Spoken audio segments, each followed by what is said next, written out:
I must have been 6 or 7 when I lived in Lebanon. The country was ravaged by war at the time, and murders were common and frequent. I remember during a particularly vicious era, when the bombings rarely stopped, I would stay at home, sitting in front of my television, watching a very, very strange show. It was a kids' show that lasted about 30 minutes and contained strange and sinister images. To this day, I believe it was a thinly veiled attempt on the part of the media to use scare tactics to keep kids in place. Because the moral of every episode revolved around very uptight ideologies. Stuff like, bad kids stay up late, bad kids have their hands under the covers when they sleep, and bad kids steal food from the fridge at night.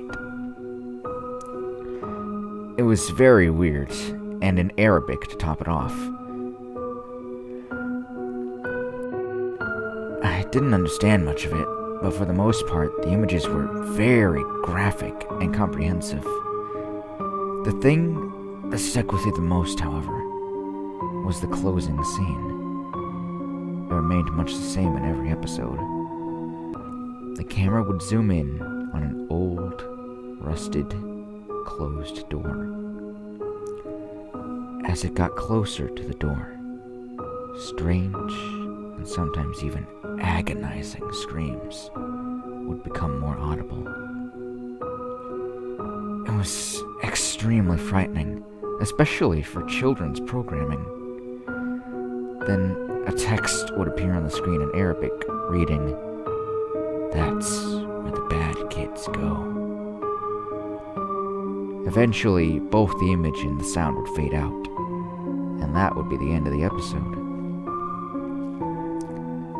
About 15 or 16 years later, I became a journalist photographer. That show had been in my mind all my life, popping up in my thoughts sporadically. Eventually, I had enough and decided to do some research. I finally managed to uncover the location of the studio where much of that channel's programming had been recorded. Upon further research and eventually traveling on site, I found out it was now desolate and had been abandoned after the big war ended. I entered the building with my camera. It was burnt out from the inside.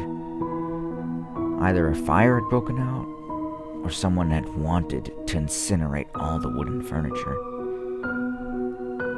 After a few hours of cautiously making my way into the studio and snapping pictures, I found an isolated, out-of-the-way room.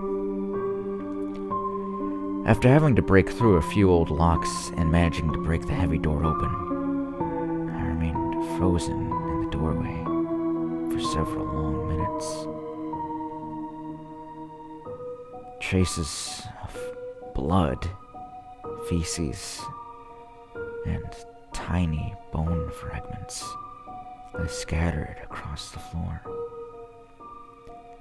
It was a small room and an extremely morbid scene. What truly frightened me, though, what made me turn away and never want to come back, was the bolted, caged microphone hanging from the roof